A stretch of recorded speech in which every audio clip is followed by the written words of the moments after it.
So friends, आज हम जो पर्सनालिटी को मिलने वाले हैं बहुत एनर्जेटिक है, बहुत लर्निंग एटीट्यूड वाले हैं और आपको भी बहुत सारी चीज सीखने को मिलेगी क्योंकि आज हम आए हैं फ्रेंच क्राउन की हेड ऑफिस सूरत पे और यहाँ पे हम मिलने वाले हैं उसके फाउंडर, एक ऐसे बिजनेस स्टार्टअप करने वाले शख्स जिन्होंने बहुत एक छोटे से बिजनेस से शुरुआत की और आज एक ब्रांड लेवल और मुकाम तक पहुंच पाए। फ्रेंच क्राउन दोस्तों आप सबने नाम सुना होगा, एडवर्टाइज भी देखी होगी और शार्क टैंक सीजन 1 में एक बहुत बड़ा एपिसोड था और बहुत इंटरेस्टिंग सफर रही है। तो आज मैं आपको ज्यादा नहीं शेयर करना चाहता, लेकिन हम डायरेक्ट मिलते हैं इलिश भाई से और जानते हैं बिजनेस कैसे गुरु मंत्र, बिजनेस स्टार्ट करने से लेकर बड़ा करने तक की सफर में कौन से स्टेप को ध्यान रखें और कौन से स्टेप पे हम इंप्लीमेंट करके बहुत बड़ा बन सकते हैं। तो आइए सफर की शुरुआत करते हैं इलिश भाई के साथ। इंटरव्यू में एंड तक बने रहिए। इंटरव्यू हमने बहुत डिटेल में रखा है ताकि आप बहुत सारी चीजों को लर्न कर पाए, सीख पाए, आप एक छोटा MBA का कोर्स कर पाए। ऐसा एक इंटरव्यू है, तो आप तैयार है ना इंटरव्यू को पूरा देखने के लिए? आइए मिलते हैं इलिश भाई से। इलिश भाई, सबसे पहले जो आपको यूथ कहीं ना कहीं सुन रहे हैं, तो सबसे पहले आप आपकी एक सफर शॉर्ट में अगर हमारे साथ शेयर करें तो आप क्या कहेंगे? मैंने इंजीनियरिंग इंफॉर्मेशन एंड टेक्नोलॉजी में किया था। Okay. अभी भी इंजीनियरिंग कॉलेज आनंद में है और उसके बाद MBA इन मार्केटिंग किया था। MBA करने का यही पर्पस था because I wanted to start business in clothing. तो कहीं ना कहीं हम अगर नॉर्मल तरीके से, जैसे हमारे लेगेसी तरीके से जिससे बिजनेस होता है, वो तरीके से नहीं करना था। तो मैंने सोचा अगर न्यू एज बिजनेस करना है तो उस तरीके का ब्रांडिंग मार्केटिंग सीखना होगा। तो उसके लिए मैंने LBSM दिल्ली से MBA किया और ड्यूरिंग MBA मैंने इस तरीके की कंपनीज में इंटर्नशिप करी जहाँ से मुझे और जानकारी मिली कि ये ऑनलाइन में बिजनेस कैसे होता है। 2013 में आई थिंक मैंने इंटर्नशिप करी थी जब अमेज़न अभी इंडिया में आ रहा था। I mean before 10 year.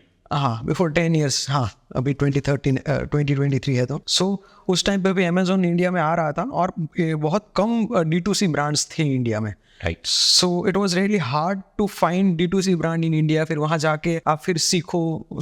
But somehow my seniors and my college helped me to get into there. और इस तरीके से मैंने इंटर्नशिप करी और बहुत सारी चीजें मुझे सीखने को मिली वहाँ से। राइट। हाँ, आपने इंजीनियरिंग किया, उसके बाद MBA किया और आज आप एक बिजनेस स्टार्टअप के तौर पे बहुत अच्छी तरीके से जब काम कर रहे हैं। बिजनेस करना है ऐसा माइंडसेट आपका कब से बना? So it was never like कि बिजनेस करना, it was always like कि क्लोथिंग में मुझे इंटरेस्ट है तो कुछ ना कुछ क्लोथिंग में करना है। ओके। सो ये कभी नहीं होना चाहिए कि मुझे बिजनेस करना है इसलिए बिजनेस करो। Right. आपका इंटरेस्ट कोई सेगमेंट हो सकता है। Yes. कपड़े आपका इंटरेस्ट हो सकता है, मोबाइल आपका इंटरेस्ट हो सकता है, IT आपका इंटरेस्ट, उनमें कुछ भी करें लेकिन करो ना, जॉब करो, बिजनेस करो, जो करना है करो। Correct. आज आप सुंदर पिचाई को ले लो, गूगल उसने इन्वेंट नहीं किया बट Right. क्रोम तो उसने इन्वेंट किया, 100%. गूगल मैप तो उसने इन्वेंट किया। तो आप किसी कंपनी में रह के भी कुछ बड़ा काम कर सकते हो। राइट, जब इंटरेस्ट वाले डोमेन पे आप वर्क करें। हाँ, जिस चीज में इंटरेस्ट है उसमें काम करो बस। Right. जैसे भी कर सकते हो। अगर एग्जिस्टिंग कंपनियां ऐसी है जहां पे आपको ऐसा प्लेटफॉर्म मिल रहा है तो उस कंपनी में जाके जॉब करो ना, बहुत अच्छी कंपनियां हैं। Right. बट जो सबके दिमाग में है ना कि बस बिजनेस करना, ये जरूरी नहीं है कि बिजनेस ही करे। 100%। तो ये क्लोथिंग में जो आपका इंटरेस्ट डोमेन बना, तो आपका बैकग्राउंड था या मतलब IT आपकी ग्रेजुएशन फील्ड रही, कंप्यूटर IT में आप ग्रेजुएशन किए, तो यहाँ पे क्लोथिंग मतलब कैसे मैच हुआ? क्लोथिंग तो मैं पहले से था, I mean not from IT। Clothing ऐसे था कि मेरा फैमिली में मेरे अंकल वगैरह थे जो साड़ी में बिजनेस करते थे। Surat is I mean second textile hub है। तो इंटरेस्ट तो वही था बट टेक्नोलॉजी को उससे कंबाइन करना था, टेक्सटाइल एंड टेक्नोलॉजी कंबाइन करके कुछ करना था। राइट। नॉट जैसे मैंने बोला ट्रेडिशनल तरीके से धंधा नहीं करना था। ओके। जो दुकान वाला धंधा ट्रेडिशनल तरीके से होता है वो नहीं करना था, कुछ न्यू एज करना था। तो आपने इंटरेस्ट और ग्रेजुएशन दोनों को मर्ज करके आज कहीं ना कहीं ये प्लेटफॉर्म फ्रेंच क्राउन बन पाया है क्योंकि वेब के जरिए, ऐप के जरिए वर्क हो रहा है तो उनमें IT भी इंक्लूड होगा और आपका इंटरेस्ट भी। तो ये जब सफर की शुरुआत हुई, ये कब से आपने शुरुआत की और आज आप किस मुकाम तक पहुंच चुके हैं? ओके, सो ये 2017 में स्टार्ट किया था हमने। सो मैं उससे पहले का बैकग्राउंड पहले दे देता हूँ कि मैंने MBA किया 2 साल, उसके बाद 2 साल जॉब करी। सो MNC कंपनी में जॉब करने से एक फायदा ये होता है कि कंपनी कैसे बड़ी होती है, उसमें किस टाइप की सिस्टम्स होनी चाहिए। आप एक बंदा काम करेगा तो कितना कर सकता है और वही टीम काम करती है तो क्या कर सकती है। ये सारी चीजें इनबिल्ट नहीं होती, आपको कहीं ना कहीं जाके इसको सीखना पड़ेगा। और MNC कंपनी में यही फायदा होता है, अगर वो कोई कंपनी में मैं जॉब कर रहा हूँ, वो 120 कंट्रीज में प्रेजेंट है तो उसका मैनेजमेंट सीखने को मिलता है। और मैंने MBA किया था, मैनेजर लेवल के पोस्ट पे था तो उसका मैनेजमेंट स्ट्रक्चर्स वगैरह मैंने सीखा। इससे ये फायदा हुआ कि मैंने जब कंपनी शुरू करी तब मुझे मैनेजमेंट में ज्यादा प्रॉब्लम्स नहीं आई। मुझे पहले से एक ब्लूप्रिंट था कि कंपनी जब बड़ी होगी, स्केल पे होगी, तब सारी चीज मैं नहीं कर पाऊंगा। उसके लिए लोग कैसे हायर करने हैं, किस टाइप की सैलरी देनी पड़ती है, एक एनवायरनमेंट कैसा बनाना पड़ता है। ओके, क्योंकि लोग सिर्फ पैसे के लिए काम नहीं करते, राइट लोग अपॉर्चुनिटी के लिए काम करते हैं, कल्चर के लिए काम करते हैं, और वर्क स्पेस कैसा बनाते हैं उसके लिए काम करते हैं। राइट। इलिश भाई, आजकल जो ग्रेजुएशन जो स्टूडेंट्स कहीं ना कहीं कर रहे हैं, तो एक स्टार्टअप का बहुत ट्रेंड चला है और आपने तो बहुत सारे स्टार्टअप प्लेटफॉर्म पे भी अपने आप को प्रेजेंट किया है, कंपनी को प्रेजेंट किया है, शार्क टैंक का भी आपको बहुत बड़ा एक्सपीरियंस रहा है। तो ये जो यूथ कहीं ना कहीं जो कॉलेज कर रहे हैं या कॉलेज के बाद जो बिजनेस स्टार्ट करना चाहते हैं, तो ये स्टार्टअप को लेकर आप शायद कुछ शेयर कर पाए, तो कैसे एग्जिट शुरू करना चाहिए, शुरू करते वक्त क्या माइंडसेट होना चाहिए? जैसे मैंने बोला कि आपको बिजनेस करने के लिए स्टार्टअप करना है, वैसा नहीं होता। Right. आप अगर कुछ सॉल्व कर पाते हो, आप कुछ अपने इंटरेस्ट का काम कर रहे हो, फिर स्टार्टअप करो। Yes. कई सारे लोग ऐसे होते हैं कि अभी चलो अमेजोन पे या फ्लिपकार्ट पे बेच के अच्छा पैसा कमा रहे लोग, तो मैं भी ये शुरू कर मैं भी शुरू कर, आप कमा रहे हो तो मैं भी शुरू। हाँ, मैं भी शुरू कर देता हूँ। आज अगर कुर्ती बेच रहा हूँ, साड़ी बेच रहा हूँ, उससे पैसा कमा रहा हूँ, धीरे धीरे वो मार्केट कॉम्पिटिटिव हो गया, कल मैं किचन वेयर बेचने लगूंगा, परसों मैं ये बेचने लगूंगा, वो बेचने लगूंगा। ऐसा नहीं होता। अगर आपको कोई चीज उसमें आपका इंटरेस्ट है और उसमें आप इतने पावरफुल हो, तो वो चीज को पकड़ के रखो। जैसे हम क्लोथिंग में ही पावरफुल है, तो हम फिर क्लोथिंग ही करेंगे। हमारे वेबसाइट पे आप ऐसा नहीं होगा कि कभी हमने कोई और सेगमेंट डाल दिया। राइट। जैसे हमने फ्रेंच क्राउन स्टार्ट किया, ऐसा नहीं है कि ऐसी कोई क्लोथिंग ब्रांड ही नहीं थी। क्लोथिंग ब्रांड तो बहुत सारी है इंडिया में बाहर बहुत सारी ब्रांड्स है, तो कुछ तो यूनिक हो फ्रेंच क्राउन में, तब कस्टमर फ्रेंच क्राउन लेगा ना। सो आज अगर किसी भी स्टोर में आप जाओगे, आपको 42 साइज की शर्ट होगी, 40 की शर्ट होगी, दो होगी, आपको एक टाइट हो रही है, एक लूज हो रही है, तो वो 41 बना के नहीं देगा। राइट। ठीक है, बट फ्रेंच क्राउन वो करके देगा। ओके। ठीक है, अगर आपकी हाइट 6 फुट है, आपको सारे कपड़ों में लेंथ का प्रॉब्लम होता होगा, स्लीव शॉर्ट होगी या लेंथ शॉर्ट होगी, तो और कोई ब्रांड लेंथ बढ़ा नहीं सकता, कोई ब्रांड कम कर देगा। आपकी हाइट कम है तो आपको वो भी अल्टर करके करता है। हम क्या करते हैं, कस्टमर के लिए नया शर्ट बनाते हैं, बस लेंथ ही चेंज हो जाती है। सपोज करो किसी का टमी है, 42 साइज की शर्ट परफेक्ट आ रही है, बस थोड़ा पेट ज्यादा है, तो उसको वो पार्ट सिर्फ बड़ा करना है, पूरी शर्ट को कुछ नहीं करना है। तो वैसे प्रॉब्लम्स हम सॉल्व करते हैं कस्टमाइज में। हाँ, कस्टमाइज। अब एक होता है कस्टमाइज फ्रॉम द स्क्रैच, जो बोलते हैं कस्टमर से पूछो कि आपका चेस्ट क्या है, आपका शोल्डर क्या है।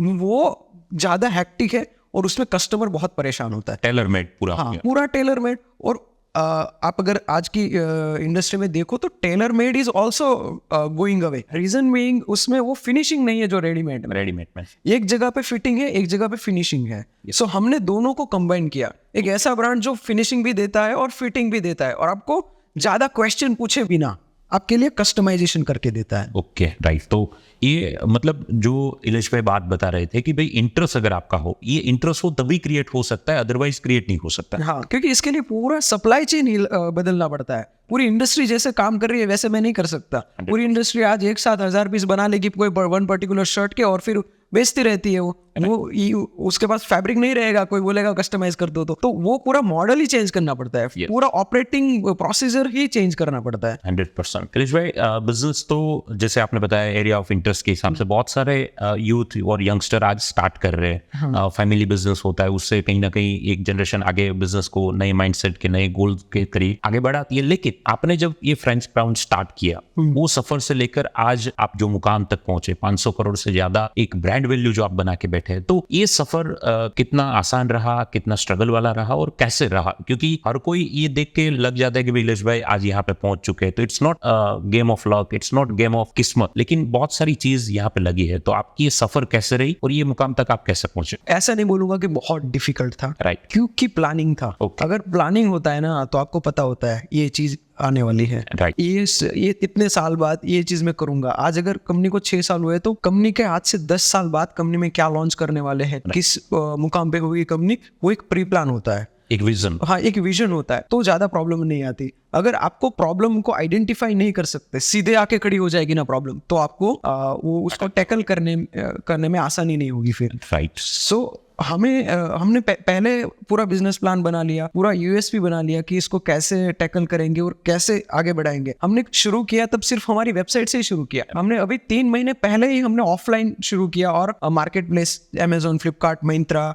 जियो, उसमें बेचना शुरू किया। सो अगर हमने पहले ही दिन से सारी जगह बेचना शुरू कर दिया होता, तो ये सारी प्रॉब्लम आनी थी। राइट। अगर वो पहले से बिजनेस प्लान है कि पहले प्रोडक्ट को परफेक्ट करो, पहले ब्रांडिंग परफेक्ट करो, फिर बाकी सारी जगह जाके बेचेंगे, सेल बढ़ा बढ़ा दिया, अगर प्रोडक्ट परफेक्ट नहीं है क्या काम का सेल। सही है। सो पहले प्रोडक्ट को परफेक्ट किया, फिर सेल बढ़ाया, फिर एक चैनल को स्ट्रॉन्ग किया, फिर बाकी चैनल में गए। डे बाय डे आप स्टेप बाय स्टेप। हाँ, स्टेप बाय स्टेप जाएंगे तो आसानी रहती है। राइट।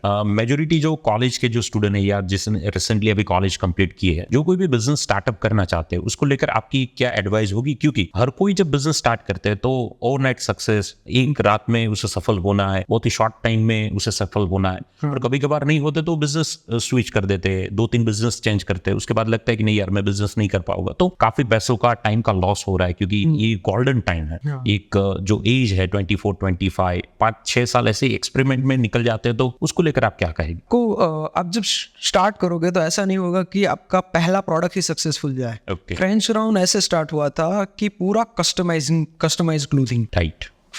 इवन ब्रांड का टैगलाइन था गो कस्टम। ओह। और आज अब ब्रांड में देखोगे तो सिर्फ कस्टम नहीं बेच रहे हैं, आज स्टैंडर्ड साइज ज्यादा बेच रहे हैं, Right. और स्टैंडर्ड साइज को कस्टम करके बेच रहे हैं। तो पूरा बिजनेस मॉडल ही 360 डिग्री चेंज हो गया, क्योंकि हमने जब स्टार्ट किया हमने सोचा कि कस्टमर को अगर सारी चीजें कस्टमाइज करने देंगे वो ज्यादा खुश होगा। Yes. बट उल्टा हुआ, कस्टमर को हेडेक लगता है अगर ज्यादा मैं बोलूं। question. हाँ, ज्यादा क्वेश्चन पूछूंगा कि आपको स्लीव कैसी चाहिए, कॉलर कैसा चाहिए, ज्यादा क्वेश्चन पूछूंगा, उसको ऑर्डर करने में ज्यादा टाइम जाएगा, और एक 2500 की शर्ट लेने वाले बंदे के पास उतना टाइम नहीं होता। राइट। उसको सिर्फ 1-2 प्रॉब्लम है, उसको टैकल कर दो आप, बाकी आप प्रोडक्ट को खुद बनाओ। कस्टमर डिजाइनर नहीं है, वो नहीं बोलेगा मेरे को ऐसा कॉलर चाहिए। डिजाइनर आपके पास होते हैं, कंपनी डिजाइन डिफाइन करती है, कस्टमर सिर्फ मेजरमेंट के 1-2 चीज उससे मांगो। Easy to buy. हाँ, कस्टमर को ज्यादा प्रॉब्लम न दो और कम क्वेश्चंस में उसका प्रॉब्लम सॉल्व कर दो। आप ज्यादा क्वेश्चंस पूछते हो तो वो उल्टा परेशान होता है। सही है। और ये जो माइंडसेट लेकर चलते हो ओवरनाइट सक्सेस, शॉर्ट टाइम में मुझे सफल होना है, और उसके लिए कोई ना कोई जुगाड़ भी लगाते हैं, और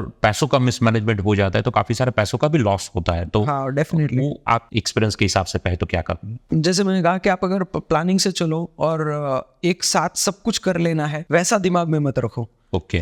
ज्यादा लोग इसी साइकिल में, विशियस साइकिल में फंस जाते हैं कि मुझे ये, सपोज करो ये साल का मेरा 10 करोड़ का रेवेन्यू है, मुझे नेक्स्ट साल 100 करोड़ का रेवेन्यू चाहिए। अब आप 100 करोड़ के हिसाब से प्रोडक्ट बना के रख लोगे, सेल नहीं आई, अब क्या करोगे? पैसे तो दे दिए, प्रोडक्ट तो खरीद ली, सही है। आपने मार्केट से प्रोडक्ट खरीद ली, अब आपको बेच नहीं पाओगे आप। यस। तो ये एक साइकिल है, उसका करेक्ट प्रेडिक्शन होना, और जितना ग्रोथ हो सकता है उतना ही करो। ज्यादा भागने की कोशिश करोगे ना तो धंधा पूरा खत्म हो जाएगा। उससे अच्छा है धीरे धीरे ग्रोथ करें। और एक चीज मैंने देखी है सर कि जब भी बिजनेस कोई इलिजिबल स्टार्ट करते हैं तो एक होता है कि भाई ये लेवल पे मैं पहुंच जाऊंगा, उसके बाद ये लेवल के खर्चे करूंगा, या ये लेवल की टीम हायर करूंगा, ये लेवल का सेटअप में करूंगा। ना तो कभी वो इतने बड़े बन पाते और ना ही सेटअप ऐसा हो पाता है, टीम ऐसी हो पाती है। तो ये पूरा लॉजिक क्या है? कई लोग बोलते हैं कि पहले टीम करेंगे तो धंधा इतना बड़ा होगा, कई लोग बोलते हैं धंधा बड़ा होगा तो टीम हायर करेंगे। तो ये लॉजिक क्या है एग्जैक्ट? आपने क्या किया और आप कैसे सफल हुए? ये वो मुर्गी और अंडे वाली कहानी है। पहले मुर्गी है या अंडा है? अंडा आया पहले।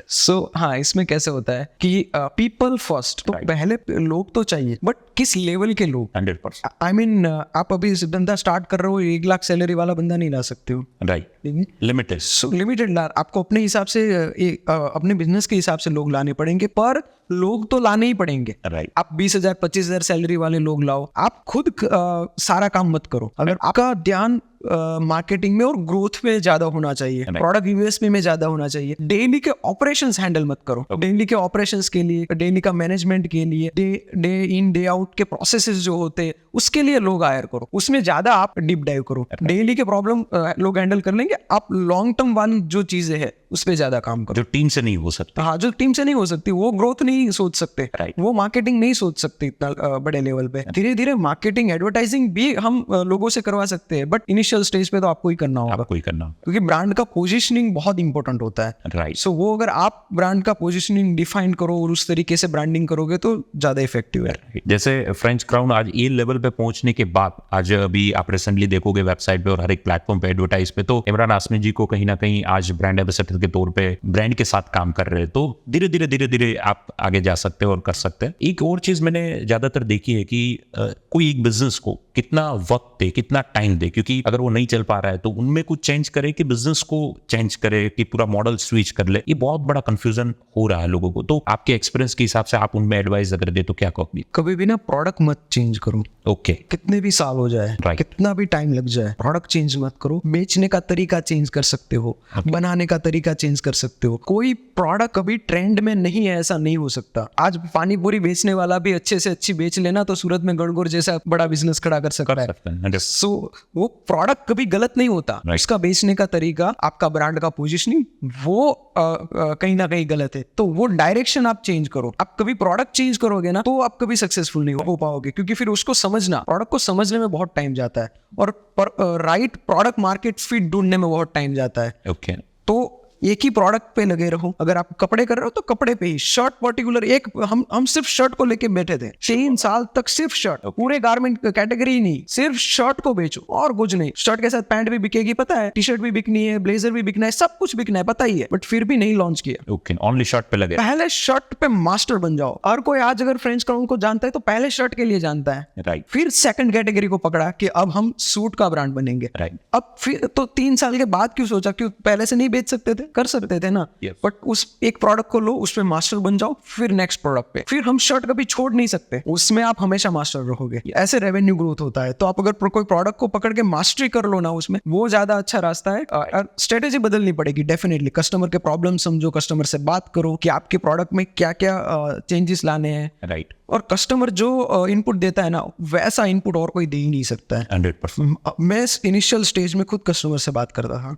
सो कस्टमर खुद मुझे प्रॉब्लम बता देते हैं कि मुझे फिटिंग का प्रॉब्लम आ गया, मुझे क्वालिटी का ये इश्यू आ गया, मुझे ये सारे प्रॉब्लम मैंने सुने हुए हैं। फिर मैंने वो काम किसी और को दिया है कस्टमर का प्रॉब्लम सुनने का काम। तो पहले मैंने खुद सुने हैं, फिर मैंने उसको उस तरीके से प्रोडक्ट बनाया है। राइट। तो ये इवोल्यूशन लाना, ये चेंज करना, ये जो आपका जो माइंडसेट था उसकी बदौलत आज कहीं ना कहीं आज सफल हुए हैं। एक चीज मैंने ज्यादातर रिलेश में देखी है कि अगर एक बार बिजनेस स्टार्ट हो गया तो मेजोरिटी लोग जो टेक्निकलिटी होती है, टेक्नोलॉजी होती है, टीम के बारे में हमने बात की, लेकिन जो एक गवर्नमेंट के साइड से rules regulation, bank account, tax पे करना, तो ये भी आपने बहुत अच्छी तरीके से शुरू से ध्यान रखा। तो उसके बारे में भी आप अगर गाइड करें तो क्या कहोगे?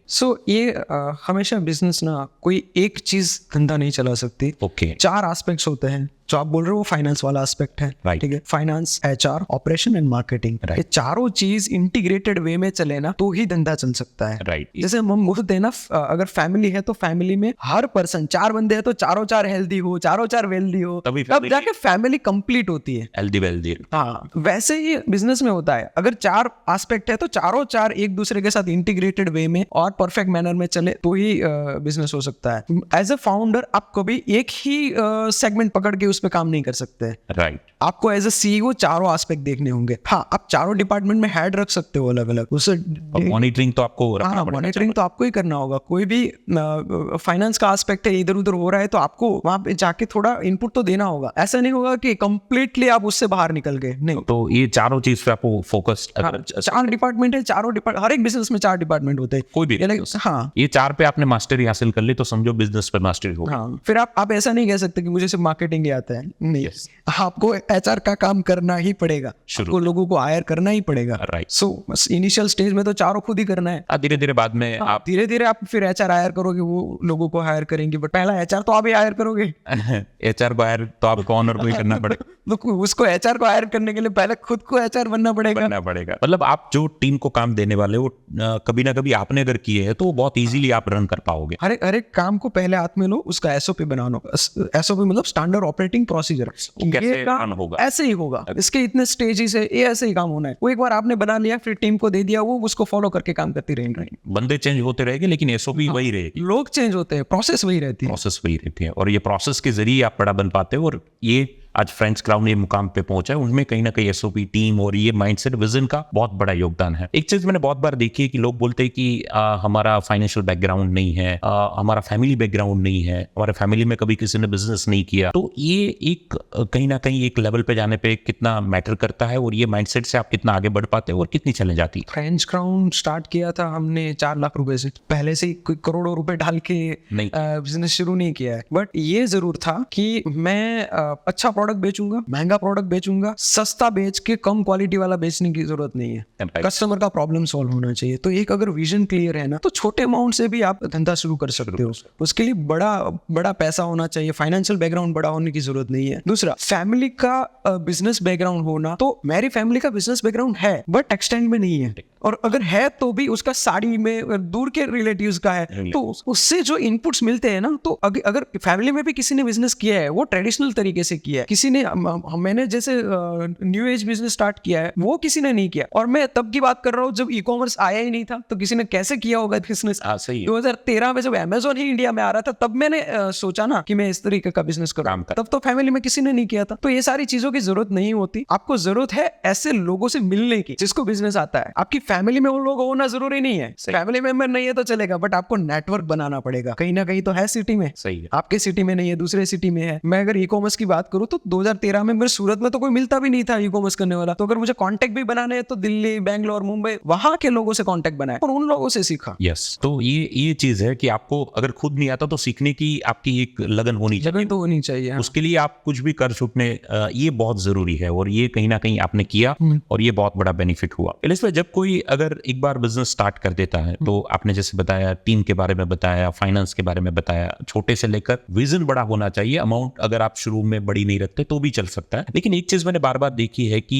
जो टाइम टू टाइम अपडेट होने की जो बात है, जैसे आपने कहा कि शुरुआत हमने फुल्ली कस्टमाइज से किया, लेकिन आज हम कस्टमाइज नहीं है, स्टैंडर्ड कस्टमाइज के तौर पे जा रहे हैं। तो ये कैसे इवेल्युएट करे, और डे टू डे जो अपडेट होने की बात है, क्योंकि बहुत सारे बिजनेस अपडेट ना होने की वजह से कहीं ना कहीं खत्म हो जाते हैं, तो ये आप कैसे करते हो और कैसे ये मैनेज कर पाते? ये अगर अपडेट होना है ना, तो सबसे ज्यादा आपको इंपॉर्टेंस देना होगा आपके कस्टमर एक्सपीरियंस डिपार्टमेंट वाले को। राइट, वो डिपार्टमेंट आपको इनपुट देता रहता है। जैसे कस्टमर एक्सपीरियंस डिपार्टमेंट से ही हमें पता चला कस्टमर को बहुत परेशानी होती है इतने सारे कस्टमाइजेशन देने में। राइट, वो कॉल करके बोलते मैं इसको ऑर्डर कैसे करूं, राइट, फिर हमें समझाना फोन पे, यहाँ जाओ, ये क्लिक करो, ये सिलेक्ट करो। तो इतना हैक्टिक प्रोसेस है कि कस्टमर नहीं समझ पाता। तो फिर हमें पता चला कि नहीं, ये लॉन्ग टर्म चीज नहीं है। ऐसा वेबसाइट बनाओ कि कस्टमर देख के ही पता चल जाए कहाँ से कहाँ जाना है और कैसे ऑर्डर प्लेस करना है। ओके, सो कस्टमर को अगर आप सुनोगे ना, जितना कस्टमर को सुनोगे उतना बिजनेस बेटर हो सकता है। सो हमने जब शूट शुरू किए, उस टाइम के सूट और आज हम जो सूट बेच रहे हैं, जमीन आसमान का फर्क मैं मानता हूँ। हमने जब शुरू किए थे तब सूट थे जो इंडिया में बाकी सारे ब्रांड बेचते हैं। हमने इंडिया के अलग अलग ब्रांड से सूट मंगवाए, सबको उधर चीर फाड़ के देख लिया, राइट, एकदम के अंदर से तक देख लिया कि वो कैसे बनाते हैं। वो वैसे सूट हमने तुरंत बना लिए, उसको बनाने में ज्यादा टाइम नहीं लगा। फिर हमें एक इंटरनेशनल स्टैंडर्ड लाना था उसमें, तो उसमें 2-2.5 साल लग गए। तो अभी हम जो सूट बनाते हैं वो एक वैसा सूट आपको इंडियन ब्रांड से नहीं मिल पाएगा। वो फिर आपको यूएस के ब्रांड से लो, ऑस्ट्रेलिया में बहुत सारे ब्रांड्स है ऐसे, वहां से लो, क्योंकि वो लोग रेगुलर बेसिस पे सूट पहनते हैं। तो उसमें उनको जो नॉलेज है ना, अभी हमें इंडियंस को नहीं है। तो हमें सूट को सीखने के लिए वहां जाना पड़ेगा। वहां पे पापा काम नहीं आएंगे कि फैमिली बैकग्राउंड नहीं, सही है, नहीं आपका सूरत सिटी का कोई काम आएगा, वो वहां का कस्टमर काम आएगा। हम वहां सूट बेचते हैं तो वो कस्टमर हमें बोलता है, वो खुद अपना सूट बेचता है कि भाई मेरे को, मैंने ये मेरा सूट है, ये इस तरीके का बना के दो। तो उस प्रोडक्ट को फिर एनालाइज करो। हमने खुद अपने कॉस्ट से कभी प्रोडक्ट मंगवाए नहीं, बट कस्टमर ने जो प्रोडक्ट्स भेजे ना, उससे हमने सीख लिया कि हाँ, इंटरनेशनल में तो इस तरीके के प्रोडक्ट बिकते हैं जो बहुत ऊपर स्टैंडर्ड के होते हैं। राइट, वहां पे हम देखते तो लाख रुपए का सूट मिलते हैं लोग, 25,000 का सूट। हम इंडिया में सोच भी नहीं सकते 25,000 का सूट क्या होता है। सूट क्या होता है? हम यहाँ 8,000 7,000 बस वही सूट होता है। वो भी आयर हैं जो हम वो भी आयर हो गया 5,000, वो सूट ज्यादा बिकते हैं। सो बट फर्क है उसमें, जमीन आसमान का ही फर्क है उसमें। देखने में शायद आपको सेम लगे, लेकिन वो पहनने का फील फॉल, फैब्रिक सब मैटर करता है, सब डिफरेंट। सूट में जो इंटरलाइनिंग होती है बहुत मैटर करती है। मतलब कोई भी सेगमेंट में एक क्लास है, वहां पे आपको बिजनेस मिल सकता है अगर आप सही तरीके से गए, वहां पे सही प्लेस हुए तो। फ्रेंड्स, जैसे मैंने शुरू में कहा, आप सबको शायद पता होगा कि इलिश भाई और ये कंपनी को प्रेजेंट करने का अवसर, मौका शार्क टैंक में सीजन 1 में मिला था। तो खास करके इलिश भाई, वो एक्सपीरियंस आपका शार्क टैंक के साथ और ये की जो पूरी प्रोसेस है, क्योंकि ये भी बहुत सारी इंटरेस्टिंग प्रोसेस है, बहुत सारे लोगों को नहीं पता है, तो एक पूरा एक्सपीरियंस कैसे रहा आपका? सो शार्क टैंक में ऑब्जेक्टिव कभी इन्वेस्टमेंट लेने का था ही नहीं। और आपको मैं इन्वेस्टमेंट कैसे होता है बताता हूँ। सपोज करो 1-1.5 करोड़ का कोई इन्वेस्टमेंट कर रहा है तो उसको हम एंजल इन्वेस्टर बोलते हैं। Right. कोई 7 करोड़ से लेके 2-2.5 करोड़ से लेके फिर 30 करोड़ तक के जो होते हैं वो अलग अलग लेवल के वीसी फंड्स होते हैं। और 30 करोड़ से ऊपर इन्वेस्ट करने वाले जनरली पीई फंड्स होते हैं, प्राइवेट इक्विटी वाले। सो हम जिस कैटेगरी में फॉल करते हैं, हमें पीई वाला चाहिए जो 30 करोड़ के ऊपर इन्वेस्ट करे। Right. सो 1-1.5 करोड़ वाले इन्वेस्टमेंट से कंपनी का कुछ नहीं होता। हमारा ऑब्जेक्टिव ये था कि आप अगर सोनी टीवी पे 15 मिनट ऐड करो 2-2.5 लाख करोड़ आपका खर्चा हो जाएगा। Right. अब 2-2.5 करोड़ का फ्री मार्केटिंग मिल रहा है, क्यों ना जाए। That is one of the objective. दूसरा ऑब्जेक्टिव था कि जिन्होंने हजारों करोड़ का बिजनेस बनाया है, Right. किसी का 35,000 करोड़ का बिजनेस है, किसी का 10,000 करोड़ का बिजनेस है, उसके सामने मेरा तो बहुत छोटा बिजनेस है। तो उससे अगर मैंने वो 15 मिनट में 1-2 चीज भी ऐसी पकड़ ली जिससे मेरा बिजनेस पूरा 360 डिग्री चेंज हो जाए, Right. तो वो बहुत इंपॉर्टेंट है। और हमें ऐसी चीजें मिली भी वहां से, और that is really during the presentation. हाँ, वहां पे, क्योंकि देखो आपको 10-15 मिनट का शो दिखाते हैं, Right. हमें तो उन्होंने 1 घंटे का टाइम दिया था। वो 1 घंटे में इतने बड़े लोगों से आप बात करते हो, पर्सनल कंसल्टिंग भी करने जाए तो कितना खर्चा होगा? हाँ, कितने करोड़ का खर्चा हो जाएगा आपको। उसका अमन गुप्ता से आपको इतना बात करना है 1-to-1। हाँ, 1-to-1 तो कितना खर्चा लेते हो। Right. सो ये चीज फ्री में हो गई, ठीक है। सो आप कुछ भी काम कर रहे हो ना, ऑब्जेक्टिव क्लियर होना चाहिए। वहां पे ऑब्जेक्टिव लर्निंग था और अपना मार्केटिंग करना था, जो हमने कर लिया। Right. इन्वेस्टमेंट हमें पता था कि ये एंजल इन्वेस्टर्स हैं जो पी वाले कैटेगरी में फॉल नहीं करते। और आपको मतलब वो प्रोस्पेक्ट से गए भी नहीं थे, हाँ, आपको mindset भी नहीं था। था भी नहीं। राइट, सही है। लोगों को पता चले कि फ्रेंच क्राउन क्या है, क्योंकि हमारा ब्रांड बड़ा है, बट क्योंकि इंटरनेशनल काम हमारा ज्यादा है तो इंडियन कुछ कंज्यूमर्स को नहीं पता होता। राइट, ठीक है, कंपनी बड़ा है बट बाहर बड़ा है, इंडियंस को नहीं पता होगा। तो एटलीस्ट इंडियंस को भी तो पता चले कि इंडिया की कोई कंपनी इतना एक्सपोर्ट कर रही है, कि कंपनी का 60% रेवेन्यू एक्सपोर्ट से आ रहा है। सो इंडिया में बैठ के भी हम टेक्सटाइल में ऐसे प्रोडक्ट्स बना सकते हैं जो यूएस वाले लोग पहने। हम ऐसा क्यों करते हैं? जैसे मेजोरिटी ऑफ द ब्रांड्स अब अगर आज देखो क्लोथिंग में, तो वो सारे फॉरेन के ब्रांड है। सही है। इंडिया में कपड़ा बनाते हैं, कपड़ा भी इंडिया का, मैन्युफैक्चरर भी इंडिया की, उसका रिटेलर भी इंडिया का, बेचता भी इंडियन है, खरीदता भी इंडियन है। बस पैसा कहाँ जाता है? विदेश चला जाता है, पूरा इंटरनेशनल पैसा जा रहा है। सो आज आप 95% जितने कंपनीज आप अगर मार्केट में देखोगे ना, क्लोथिंग की सारी बाहर की कंपनियां हैं। तो हमने उसको रिवर्स किया, फैब्रिक इंडिया का, सब कुछ इंडिया, कंपनी इंडिया का, स्टिचिंग इंडिया का, बेचेंगे बाहर, पैसा इंडिया में आएगा, इंडिया का करेंसी बड़ा होगा और एक कंट्री की इकोनॉमी को सपोर्ट भी होगा। डेफिनेटली वन और other ways supporting our ecosystem, और उससे हमारा बिजनेस भी हो रहा है। सो मोदी जी आज बोलते हैं ना कि एक्सपोर्ट पे ध्यान दो। आई मीन लास्ट 1-2 ईयर्स से आई थिंक मोदी जी भी उस पे ज्यादा फोकस कर रहे हैं, एक्सपोर्टिंग पे। एक्सपोर्ट पे ज्यादा। इसका रीजन भी है ना, कोई प्रोडक्ट अगर आप कॉस्ट इफेक्टिवली इंडिया में बना पा रहे हो, और वो प्रोडक्ट अगर यूएस में कोई और बंदा $75 में बेच रहा है, तो आप उसको अगर वहां जाके $50 में दे दो, $45 में दे दो, और फिर भी आप प्रॉफिट बना पाओ, तो वो कंज्यूमर के लिए भी बेनिफिट है, इंडिया एज अ कंट्री को भी बेनिफिट है, me as a French Crown को भी बेनिफिट है। सही है। सो एक ऐसा इकोसिस्टम क्रिएट करो जहां पे सबका विन विन सिचुएशन क्रिएट होता है। तो ये शार्क में मतलब इन्वेस्टमेंट लेने का पर्पस नहीं था, लेकिन सीखने का पर्पस ज्यादा था। हाँ, और आपको सीख के आए और लर्निंग आपको बहुत बड़ा काम लगा। हाँ, राइट। और अगर इलेश भाई, जैसे आप कह रहे हैं कि भाई लर्निंग एक मेरा मोटो था और वो मेरा पर्पस था, तो आप ये शार्क की जो सफर थी, पैनल अमन जी और बहुत सारी आप पूरी पैनल थी, तो आपका सबसे बड़ा लर्निंग क्या था? जो लर्निंग से कहीं ना कहीं आप जो बोल रहे 360 जो चेंज आया, तो what is your biggest learning? So आपने एपिसोड देखा होगा ना पूरा, तो आपको पता होगा कि बार बार अमन गुप्ता ने बोला कि आपका ब्रांड इतना धंधा कर रहा है, इतने रेवेन्यू पे आके भी हमें ब्रांड नेम क्यों नहीं पता है? ओके, तो वहां पे मुझे भी क्लिक हुआ, क्यों ऐसा क्यों है? सही है। धंधा कर लिया हमने, इतना सारा रेवेन्यू है, प्रॉफिट है, सब कुछ है, पर नाम क्यों नहीं पता है? उन फ्रेंच क्राउन सुना नहीं, सुना क्यों नहीं है? फिर मैंने उनसे काउंटर क्वेश्चन पूछ के सीखा कि ये कैसे किया जाए। सो उन्होंने फिर ब्रांडिंग के कुछ बहुत अच्छे लेसन्स मुझे दिए और ब्रांड प्रेजेंस के बहुत आइडियाज अच्छे दिए। सो उसी वहां से ही मैंने सीखा कि सिर्फ अपनी वेबसाइट से बेचने से काम नहीं चलने वाला है, मुझे मार्केट प्लेस पे भी अवेलेबल होना होगा, हमें ऑफलाइन में भी जाना होगा। सो अभी हमने वो स्टार्ट कर दिया है प्रोसेस। राइट, ये बिकॉज ऑफ शार्क टैंक। और ये हाँ, शार्क टैंक से हमें पता चला कि बिजनेस का प्रोडक्ट यूनिक हो सकता है, बट अवेलेबिलिटी यूनिक नहीं होनी चाहिए। एक ही जगह पे अवेलेबल हो उसका कोई मतलब नहीं होता। कस्टमर जहां है ना, वहां पे अवेलेबल हो जाओ। राइट, ऐसा नहीं है कि कस्टमर हमारी जगह पे आएगा। हाँ, हर कस्टमर को सेफ फील नहीं करेगा ना आपकी वेबसाइट पे आना। नॉर्मल जिन लोगों ने बहुत बार ऐड देखा है, बहुत बार मुझे सुना है, मेरा लिंक्डइन प्रोफाइल देखा, वैसे लोग तुरंत कन्वर्ट हो जाते हैं। बट ऐसे होते कितने हैं? कितना एक ट्रस्ट तभी बिल्ड हो। ट्रस्ट तब आएगा जब मेरा प्रोडक्ट हर जगह पे उसको दिखेगा। सही है। और ब्रांड विजिबिलिटी। हाँ, ब्रांड विजिबिलिटी। अभी हमने इमरान हाशमी को हायर किया, उसके पीछे का भी रीजन वही था कि एक अगर ब्रांड को फेस मिल गया ना तो लोगों को ट्रस्ट आएगा कि भाई ये ब्रांड बड़ा, बड़ी ब्रांड है। आप अगर कोई भी छोटे ब्रांड का वेबसाइट देखो, बड़े ब्रांड का वेबसाइट देखो, वेबसाइट में आपको सेम ही दिखते हैं। वेबसाइट में आप वेबसाइट देख के आपको पता नहीं चलेगा कि ये बड़ा ब्रांड है, ये छोटा ब्रांड है, ऐड किस कर रहा है। हाँ, किस पे ट्रस्ट करना है, किस पे नहीं करना है। ये सारी चीजें आपको एक्सटर्नल फैक्टर से पता चलती है कि कौन सा सेलिब्रिटी है, कहाँ कहाँ अवेलेबल है, या मेरे फ्रेंड ने ये लिया है या नहीं लिया है। राइट। वैसी चीजों से तो वर्ड ऑफ माउथ से उससे ब्रांड बनता है। और ये लर्निंग आपको बहुत काम लगा और मार्केटिंग का आपने पूरा एक नजरिया, पूरा एक एंगल, पूरा एक सिस्टम चेंज कर दिया कि अभी हमें 360 डिग्री जाना पड़ेगा। राइट। आप जब अभी शेयर कर रहे हैं तो मुझे एक आइडिया है कि भाई मेजोरिटी जब बिजनेस में क्या होता है कि एक मार्केटिंग के लिए एक बजट अलग से रखते हैं या कुछ डिसाइड करते हैं, कुछ फंड कि भाई इतने नंबर ऑफ परसेंटेज ये फंड है, ये मार्केटिंग के अलॉट करते हैं। लेकिन सही वो प्लेस हो तो एक मार्केटिंग बहुत बड़ा फैक्टर हो जाता है कोई बिजनेस को बड़ा करने में। आपकी फ्रेंच क्राउन की सफर जो शानदार रही या ये मुकाम हासिल किया, उसके पीछे एक मार्केटिंग बहुत बड़ा फैक्टर है।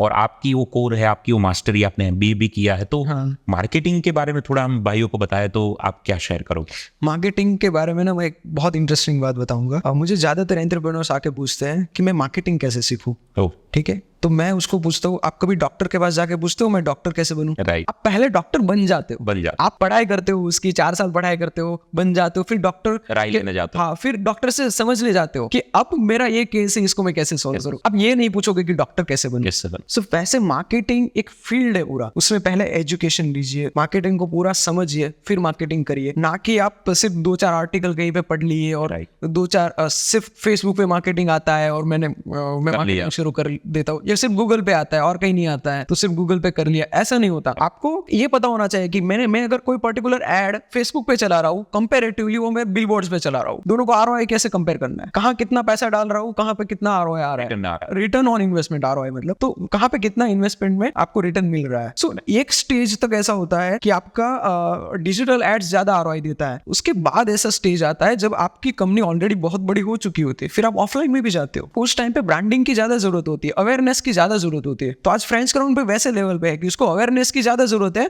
सेल्स अवेयरनेस से बढ़ जाएगा, सिर्फ सेल्स वाला एड्स चलाने की जरूरत नहीं है। सो हम अभी ऑफलाइन में जैसे टाइगर 3 मूवी रिलीज हुआ तो हमने उसमें एड्स चलाए थे। हाँ, उसके थिएटर्स में एड्स चलाए, तो वो that we have start level पे। हाँ, पूरे इंडिया लेवल पे। इंडिया में जो भी अच्छे लोकेशंस थे जहाँ पे हमारा अच्छा होल्ड था, वहाँ सेल आ रहा है वहां से। हाँ, वहाँ पे एक ब्रांड विजिबिलिटी। ये भी मैंने शार्क टैंक में सीखा विनीता से। विनीता ने बोला कि अगर आप हर जगह बेच रहे हो ना तो आप ब्रांड कोई एक जगह नहीं बन पाओगे, अगर आप हर जगह ही बनना पड़ेगा। फिर वो इतनी सारी जगह पे ब्रांड बनना मुश्किल है। उससे अच्छा है आप कुछ लोकेशन सिलेक्ट करो और वहां ब्रांड बनो। सो अगर मैं आज बोलूं कि फ्रेंच क्राउन कहाँ पे ब्रांड है, तो फ्रेंच क्राउन आज हैदराबाद जैसे सिटी हो गए, बैंगलोर हो गया, मुंबई हो गया, पुणे हो गया, वैसी सिटी में ही ब्रांड है। फ्रेंच क्राउन आज में अगर छोटे सिटी में बोलने जाओ तो वहां पे ब्रांड नहीं है। अभी उस लेवल पे तो पहुंचेंगे हम। पहले बड़े जो टारगेट है वहां से लेकर आप धीरे धीरे नीचे आ रहे हैं। उसमें भी ऐसा है कि कुछ पिन कोड्स पे बहुत लोग परचेस कर रहे हैं और कुछ पिन कोड से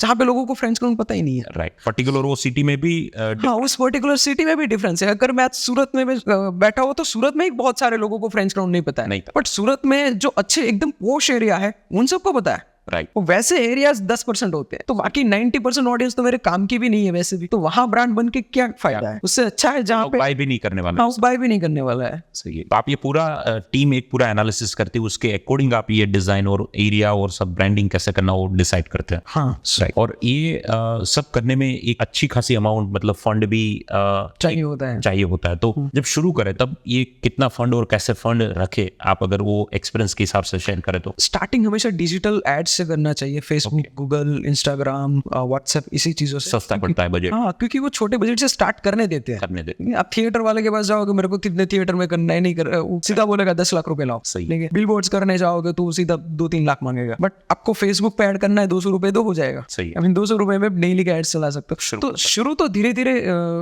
डिजिटल एड से ही होगा। सो स्टार्ट डिजिटल एड से करो, पर उसको पहले सीख लो कि एक्चुअल में ये काम कैसे करता है। राइट। वहां से प्रॉपर ROI आप निकाल। हाँ, और अब आप ये भी पूछ रहे थे ना कि ROI कितना होना चाहिए, कितना बजट देना चाहिए मार्केटिंग को, तो वो हमेशा PNL से लिंक होता है। फिक्स परसेंटेज नहीं होता कि 20% पैसा मार्केटिंग में जाना सही चाहिए, है। क्योंकि आप एक ब्रांड समझो कि 1000 रुपए में शर्ट बेच रहा है, तो वो कम परसेंटेज डाल पाएगा मार्केटिंग में। ऐसा ही है। वहीं पे कोई 10,000 की शर्ट बेच रहा है, आज अरमानी है 10,000 की, 15,000 PNL भी ज्यादा है। उसके PNL में देखने जाओगे 80% मार्केटिंग का खर्चा होगा। 10,000 की शर्ट में 8,000 उसका मार्केटिंग का कॉस्ट होगा। सही। So brand to brand depend करता है। वही 1000 रुपए की शर्ट में 20% ही होगा, सिर्फ 200 रुपए ही होगा। फाइनली प्रॉफिट निकालने जाओगे तो उनमें ज्यादा फर्क नहीं होगा, लेकिन हाँ, अल्टीमेटली आपको PNL निकालना पड़ेगा कि कौन से कौन से लेवल पे आके कितने परसेंटेज मार्केटिंग करके आप प्रॉफिट बनाते हो। Profit banana is important. So friend, I hope कि इलेश भाई ने ये इंटरव्यू जो है हमने डिटेल में रखा, ताकि अगर कोई स्टार्टअप करने वाला या कोई भी यंगस्टर जो बिजनेस के बारे में सोच रहा है, बिजनेस को डोमेन में करने के बारे में सोच रहा है और ऐसे ही बिजनेस न करे, वैसे इजी है लेकिन वैसे इजी नहीं है। दोनों स्टेप है जो ये इंटरव्यू में आपने कहीं ना कहीं देखा। हमने डिटेल में इसलिए रखा कि आपको बहुत सारी चीज मिल पाए। इलेश भाई का जो एक्सपीरियंस है, शार्क टैंक का जो एक्सपीरियंस है, और अभी तक ये 6 साल की सफर में बिजनेस यहाँ तक जो पहुंचा पाए, तो उसका पूरा कंक्लूजन आपको मिल पाए, यही हमारा एक पर्पस था। इलेश भाई, लास्ट में कंक्लूड आप गुरु मंत्र अगर देना चाहेंगे तो आप क्या देंगे? अगर मैं गुरु मंत्र बोलूँ ना, तो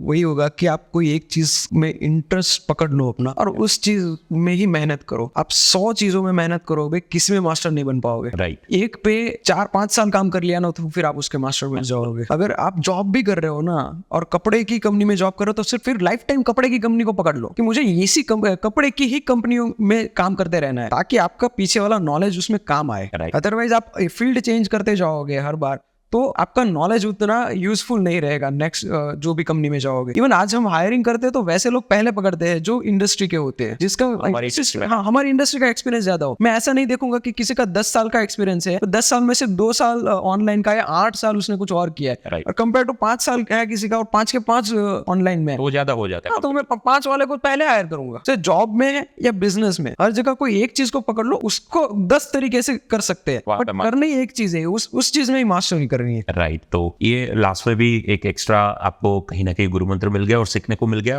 इलेश भाई, एक पूरी यूनिवर्सिटी है लर्निंग की, क्योंकि बहुत सारा experiment, try and error experiment करते करते आज यहाँ पे पहुंचे। कोई रेडीमेड वो शर्ट बेच रहे, लेकिन रेडीमेड बिजनेस नहीं उसे मिला था, तो ये उन्होंने डेवलप किया हुआ है। तो आज का हमारा पर्पस यही था कि आप कुछ सीख पाए। आपने इंटरव्यू को एड तक देखा, उसलिए आपका तहे दिल से शुक्रिया, धन्यवाद। इसी तरह हमारे साथ आप बने रहिए। अगर आप प्लेटफॉर्म पे पहली बार आए तो चैनल को जरूर से सब्सक्राइब कीजिए। अगर आपको ये इंटरव्यू इंटरेस्टिंग लगा है, लर्निंग मिला है, तो आपके दोस्तों, आपके ग्रुप में भी जरूर शेयर कीजिए, ताकि वो लोग भी सीख पाए। और स्पेशली थैंक यू इलेश भाई कि आपने इतना बड़ा टाइम हमारे साथ स्पेंड किया और बहुत सारे लोगों के साथ आपकी एक सफर को शेयर किया। और आपका भी तहे दिल से शुक्रिया, हर बार हमारे प्लेटफॉर्म पे आते, इतना प्यार करते, इतना हमें सपोर्ट करते हैं। धन्यवाद। Thank you very much to all of you. God bless you, best of luck for bright futures. धन्यवाद।